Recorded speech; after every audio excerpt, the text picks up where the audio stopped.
C'est officiel, l'Algérie abritera l'Institut de recherche sur le gaz, une plateforme de coopération scientifique, d'échange d'informations, de soutien à l'innovation, de partage aussi d'expériences, de compétences et de formation. Mais les experts des questions énergétiques sont unanimes, le GRI est bien le signe du positionnement d'Alger comme géant gazier, voire comme la capitale du gaz. Nos réserves en gaz naturel s'élèvent à près de 2400 milliards de mètres cubes, un potentiel énorme qui va forcément renforcer le partenariat énergétique de longue durée avec essentiellement les pays européens. La reconfiguration géopolitique en cours va également consolider notre position de force régionale et de plus grands producteurs, pays producteurs de gaz en Afrique. On reçoit ce soir M. Azdine Adjeb, directeur de projet de l'Institut de recherche en gaz. Merci d'avoir accepté notre invitation. Merci madame. Alors la réflexion sur la création de cet institut a duré plus de 10 ans. Pourquoi cela a pris autant de temps pour le concrétiser, selon vous? Tout d'abord, je tiens à vous remercier Canal Algérie de me donner cette opportunité de pouvoir éclairer l'opinion publique sur l'importance de ce projet, du projet Gas Research Institute. Maintenant, pour revenir à votre question, vous savez que l'idée de créer cet institut a été, l'idée remonte à 2011, c'est une proposition de l'Algérie. Oui, on va y revenir justement. Qui a proposé, donc un temps s'est écroulé, je dirais que c'est tout à fait normal parce qu'il fallait maturer l'idée, la faire accepter, l'adopter. Et vous savez que c'est dans un cadre de forum, puisque ça se passe au niveau du Forum des pays exportateurs de gaz, le GECF, dont l'Algérie est membre. Donc, vous avez 19 pays, entre autres l'Algérie.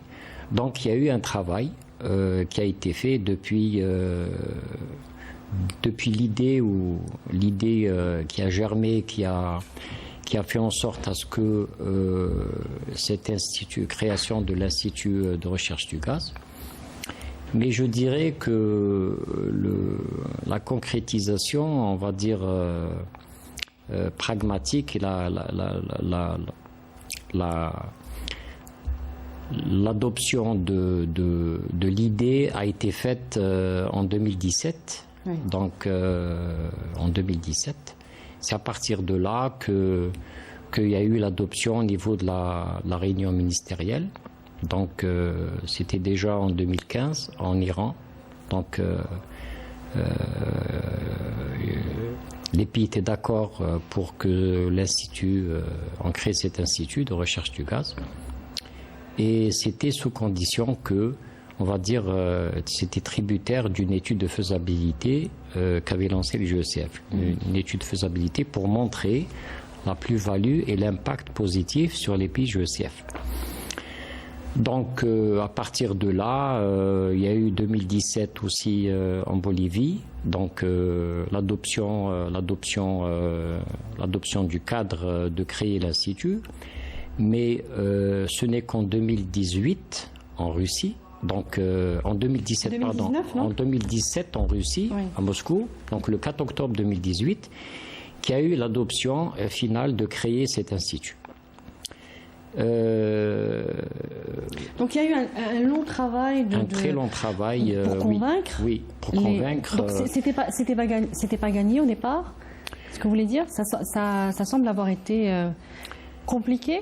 Vous savez, bon, c'est pas le fait d'être compliqué, c'est le fait d'adopter, de faire accepter une idée. Vous savez que c'est un institut que vous allez mettre en place. Et vous avez plusieurs pays, donc chaque pays souverain de donner son avis sur la faisabilité. Et il fallait l'accord de tout le monde. Il fallait l'accord parce qu'en général au GECF c'est ce qu'on appelle, il faut qu'il y ait l'unanimité. Et c'est à travers l'unanimité que vous faites passer une décision. Alors, l'adoption de son statut de création en 2019 à Moscou, c'est bien ça. Puis, validation fin janvier donc, de son siège à Alger.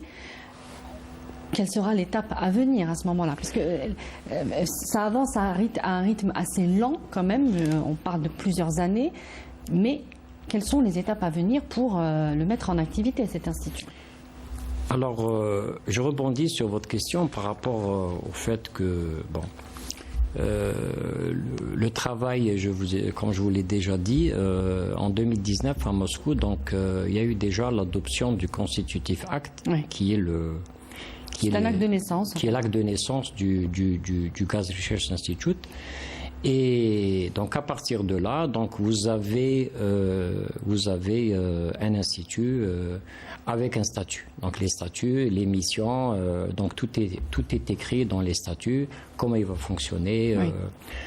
Et donc à partir de là, il y a eu le déclenchement d'un deuxième processus, et qui est le travail on va dire le travail des choix des projets, la mise en place, parce que, comme vous le savez, le GRI a deux organes, la direction et le conseil scientifique.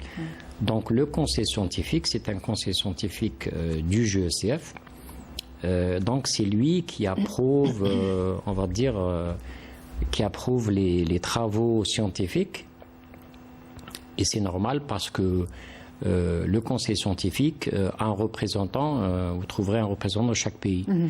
Et donc, c'est un peu les missions du conseil scientifique qui est là aussi pour épauler le Gas Research Institute dans ses décisions scientifiques. Donc, avant d'arriver à ça, je voudrais qu'on parle de l'étape à venir. Là, sur le plan administratif, est-ce qu'il y a encore des étapes à faire pour finir justement de la création de cet institut? Alors, je reviens un peu à ma mission. Ma mission, je suis le directeur de projet. Oui. Donc, le directeur de projet, sa mission, c'est de mener à bon port le projet. Donc, le projet, c'était d'abord d'arriver à l'étape accord de siège, parce qu'il faut un accord de siège.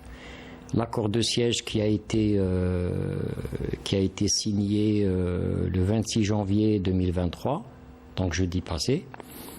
Et cet accord de siège, dans sa définition, c'est mettre en place le cadre de travail, oui, en termes d'humanité, en termes de fonctionnement. Et à partir de là, donc le fait d'avoir cet accord de siège, vous parlez des missions à venir. Les missions, elles seront définies avec le responsable de l'Institut qui commencera son travail à partir de l'étape accord de siège. Donc c'est sûr que ce qui va venir après, c'est surtout travailler sur les projets de recherche. Mmh. Les projets de recherche, c'est sûr, c'est des projets de recherche qui sont intimement liés à la stratégie du GECF, à la politique du GECF. Donc tout ce qui a trait à la technologie du gaz et aussi à la protection de l'environnement, parce que dans la politique du GECF, l'environnement a une place, je dirais, très importante. Et donc le GRI, il sera un peu l'outil, parce que dans les statuts, dans ce qui a été adopté dans les statuts, on vous dit que c'est un institut de classe mondiale. Oui. Donc pour qu'il arrive à être une classe mondiale, il faudrait qu'il se différencie des autres, entre guillemets, instituts à travers le monde. On va y arriver, vous allez nous dire comment il va faire la différence, justement, quelle est la plus-value finalement de cet institut. L'attribution, vous en parliez du siège du GRI à Alger, et on l'a dit, est sans doute le fruit de longues négociations diplomatiques, même si la décision au niveau du forum a été unanime. Qu'est-ce qui a fait pencher la balance, selon vous, en faveur de l'Algérie, pour que le siège soit attribué à Alger? Vous savez, moi, je n'ai pas participé aux négociations. Donc, je ne peux pas, à la limite, m'avancer sur des choses que je ne maîtrise pas. Oui. Mais ce que je peux vous dire, c'est que l'Algérie, comme tous les pays du ECF, est un membre actif.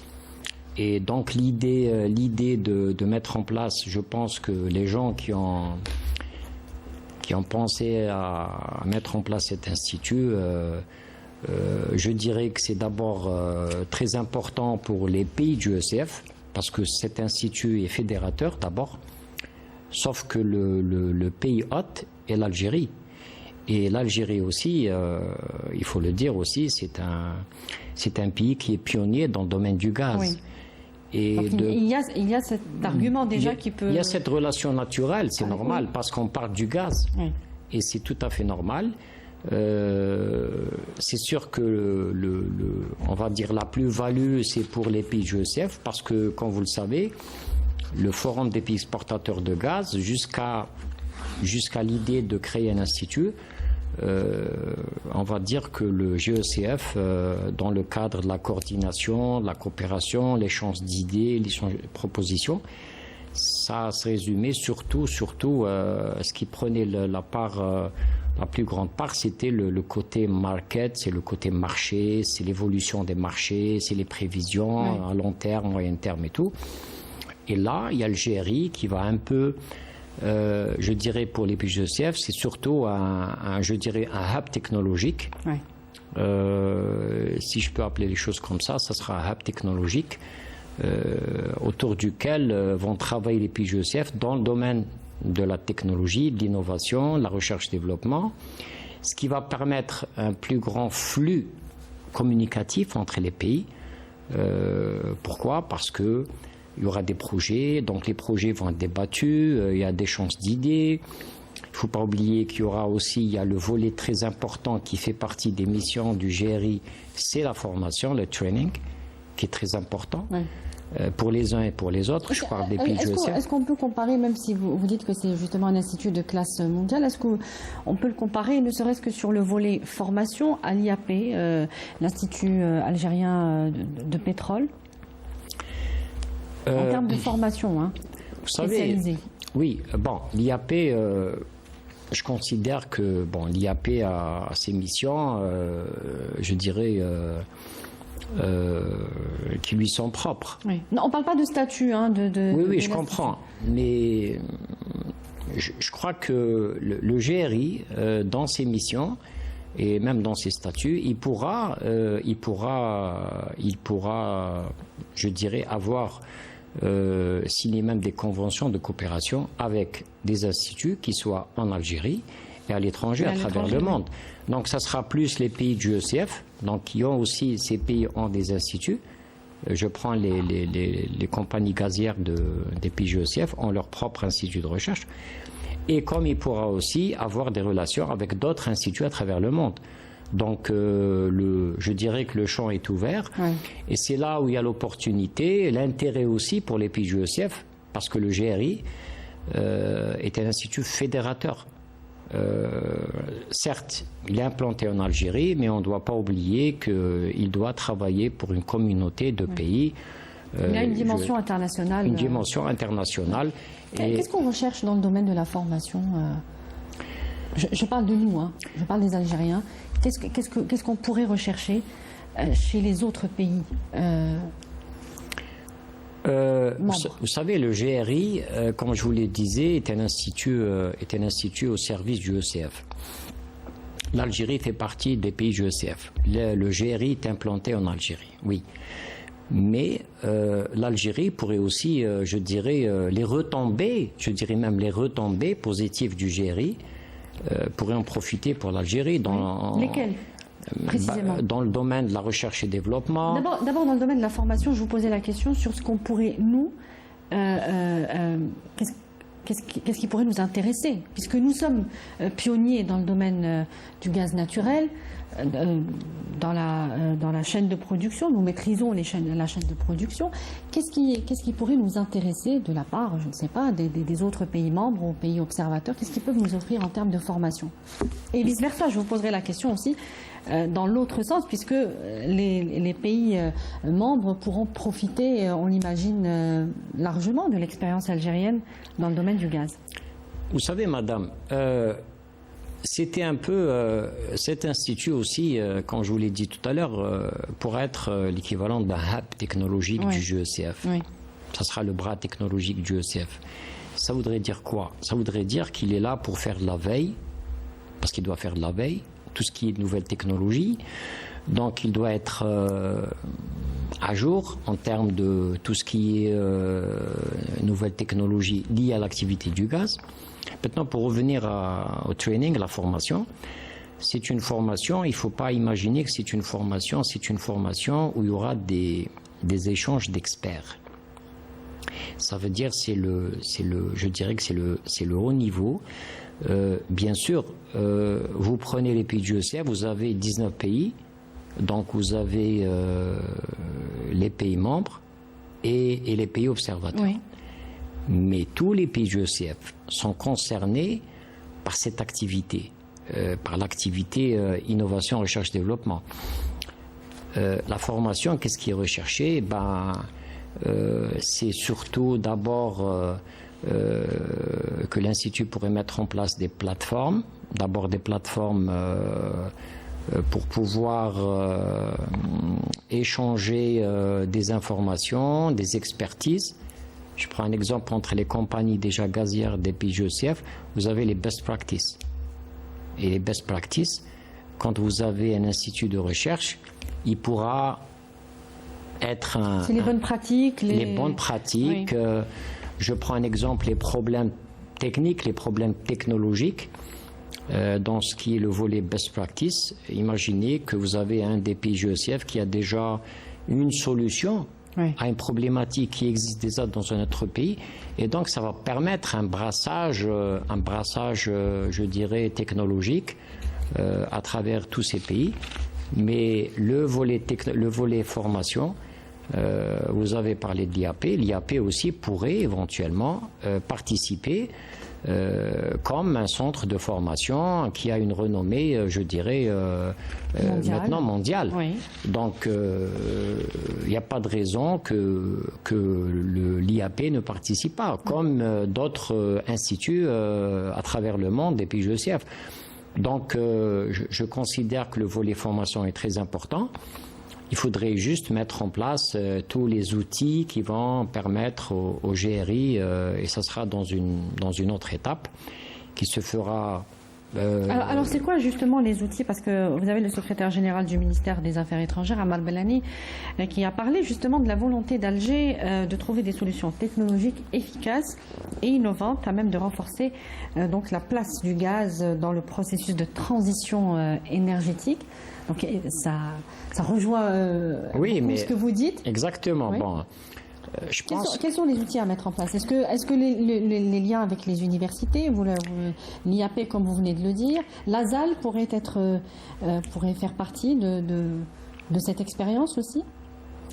Vous savez, je dirais qu'il n'y a pas de, je veux dire, c'est pas,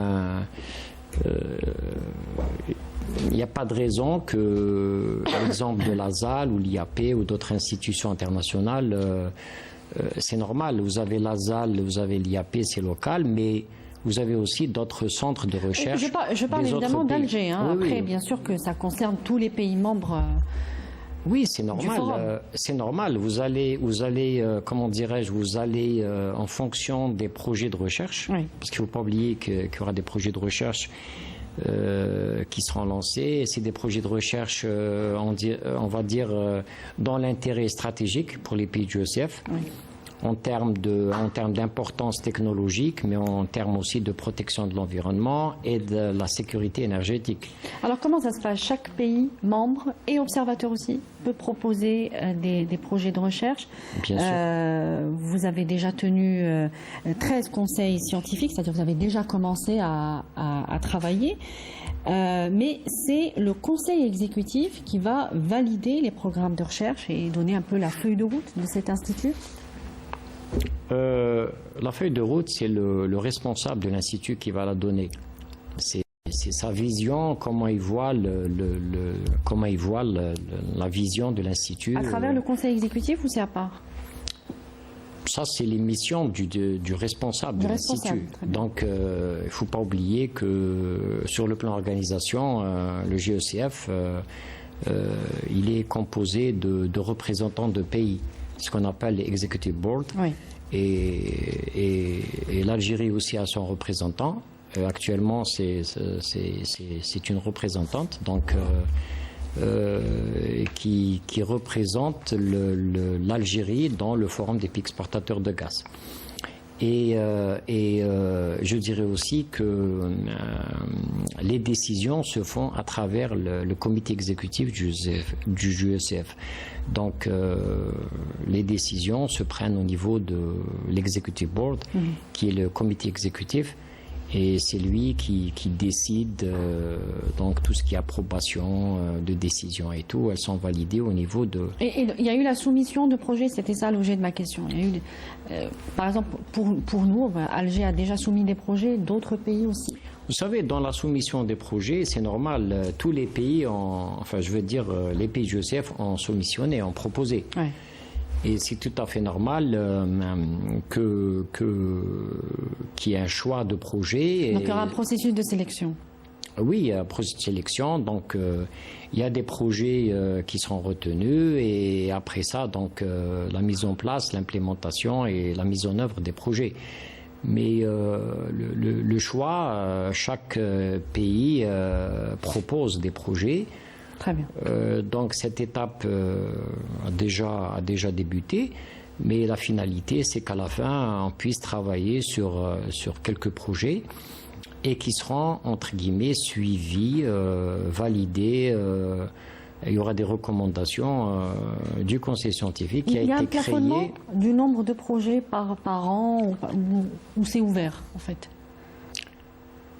Bon, dans la phase, moi je vous parle dans la phase projet, parce que il ne faut pas oublier aussi que dans la phase projet, c'est, on va dire, l'entreprise qui est la plus concernée par le gaz, c'est Sonatrach. Donc c'est Sonatrach qui a un peu, je dirais, c'est la mise en place du personnel qui a contribué dans la phase projet. Oui. C'est tout à fait normal parce que quand on parle de gaz, on parle de l'entreprise nationale Sonatrach. Maintenant, pour revenir à votre question, c'est normal, c'est les projets qui seront définis aussi en fonction de, vous savez, de l'allocation budgétaire. Donc derrière, il y a un budget. Oui, donc c'est sûr que sans entrer dans tous les détails, oui. Donc c'est limité. Qui dit projet, dit budget, donc suivi, c'est normal, c'est l'adoption. Donc il y a eu la création du conseil scientifique, et c'est le conseil scientifique qui est un organe du GECF, organe du GRI, et qui va statuer plus tard sur comment vont évoluer les projets et comment ils vont se développer. Oui. Alors, la demande mondiale en gaz naturel, on le sait, elle va croître dans les prochaines années, de 36% selon les experts à l'horizon 2050. Sa part dans le mix énergétique va aussi augmenter, de 23% actuellement à 26%. Le défi, c'est de produire plus. Selon vous, vous êtes vous êtes un expert du domaine. Le défi, c'est de produire plus avec, on revient à l'Institut, avec des moyens technologiques avancés, de pointe. Le gaz va se développer avec des moyens technologiques plus modernes aujourd'hui. C'est ça le défi aujourd'hui? Vous savez, madame, si je peux me permettre allez-y. Il y a les principales conclusions du modèle de prévision Global Gas Outlook 2050. D'ailleurs, c'est sa dernière édition qui a été lancée le dimanche 29 janvier et qui dit que la demande d'énergie devrait augmenter de 22% d'ici 2050. On n'a pas les mêmes chiffres. Ça, c'est les données GECF. Oui. Donc, la part du gaz naturel dans le mix énergétique passera de 23% aujourd'hui à 26% en 2050. Oui. Donc, je voulais parler de ces chiffres parce que passer de 23 à 26%, ça veut dire quoi, 2050? Ça veut dire que la demande dans le mix énergétique, elle va augmenter. Et ça voudrait dire que le gaz naturel, chez les experts qui le disent, a de beaux jours devant lui. Là, on parle de 2050. Donc, le gaz naturel, pour moi, restera un gaz vecteur très propre déjà et qui va contribuer même plus tard dans ce qu'on appellerait le mix énergétique à travers les nouvelles sources d'énergie. On parle d'hydrogène, on parle renouvelable. Les énergies renouvelables aussi, parce que je dirais que le gaz naturel et les énergies renouvelables, je pense sur les 10 années à venir, ça sera, je dirais, ça sera un mix très important. Je fais le parallèle avec notre pays, qui est le pays le plus ensoleillé au monde. Donc ce serait une opportunité, évidemment, à saisir. Je dirais, dans la réduction d'abord de la consommation de gaz, oui, mais aussi pour pouvoir assurer une source d'énergie propre et durable. Oui. Voilà. Alors, le GRI, vous le disiez, va permettre, ou devrait en tout cas le faire, permettre la signature de plus de conventions ou accords de principe avec des instituts de renommée internationale. Quel est notre objectif là-dessus encore? Qu'est-ce qu'on veut atteindre comme objectif en termes de conventions et d'accords avec ces centres de recherche, ces instituts internationaux? Vous savez, c'est dans les missions du GRI. Oui. Donc, conformément à ces statuts, au Constitutive Act, il a l'obligation de coopérer d'abord, parce que, vous savez, en termes de recherche-développement, maillon fort, c'est la coopération, c'est l'échange. Un centre de recherche ne peut pas travailler en étant isolé du monde. Vous voyez que le monde évolue rapidement, les mutations se font rapidement, les prouesses technologiques vont très vite. Et donc, l'Institut, c'est son rôle, d'abord, d'avoir sa place au niveau du GECF, des pays du GECF. Il va aussi, de par les missions qui lui sont confiées, de pouvoir développer ce qui est recherché à travers les pays en termes de technologie, de développement technologique, et aussi pouvoir s'inscrire dans une logique, je dirais, où les fruits du GRI vont se répercuter, Inch'Allah, positivement sur d'abord les pays du GECF, oui, parce que le GRI fait partie du GECF, mais même l'Algérie, en tant que pays hôte, pourrait aussi en bénéficier. C'est tout à fait normal. Mais je dirais que le GRI est un outil technologique d'abord pour les pays du GECF. Oui. Voilà. Alors justement, les pays du GECF, le GECF compte actuellement 19 pays membres. Il représente 72% des réserves prouvées de gaz dans le monde et 44% de la production commercialisée. Il y a d'autres pays sans doute qui souhaitent y entrer. Est-ce qu'il est ouvert selon vous? Est-ce que vous pouvez nous dire s'il est ouvert à de nouvelles adhésions? C'est une question. C'est une question qui ne relève pas de vos compétences, évidemment. Oui, qui ne relève pas de mes compétences, oui, mais je pense que... Juste en tant qu'observateur. Oui, ça relève plus de, je dirais, ça concerne plus le GECF en tant que forum, et je pense que bien sûr, je dirais que l'adhésion d'autres pays au niveau du GECF ne pourrait que renforcer. Voilà, aujourd'hui, on voit que des blocs économiques s'ouvrent sur des pays, ne serait-ce que l'exemple des BRICS aujourd'hui qui acceptent les dossiers de pays qui souhaitent y adhérer. notamment l'Algérie. Donc on voit que ce ne sont plus des blocs fermés, mais qui s'ouvrent justement pour se renforcer face à une concurrence économique rude. Donc le GECF pourrait faire de même. Pour être honnête avec vous, je préfère me limiter à mes missions, qui sont des missions d'ordre, je dirais, scientifique et technologique, d'innovation. C'est vrai qu'on vit pas seul dans ce monde. Oui. On a tendance à avoir un impact. Vous savez, même sur le plan économique, pour développer une économie, on la développe aussi grâce aux nouvelles technologies. Donc la technologie en général aura un impact très important sur ce que vous appellerez l'économique. Oui. C'est tout à fait normal. Mais je reviens en mission du projet Gas Research Institute.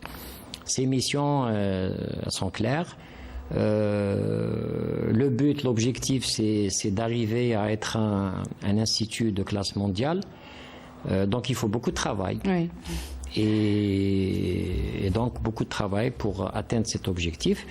Et qui aura des répercussions très positives et sur les pays du ECF et sur, bien sûr, le pays hôte qui est l'Algérie. Mais tout cela se fera crescendo, objectif par objectif. Mais très bien. Voilà.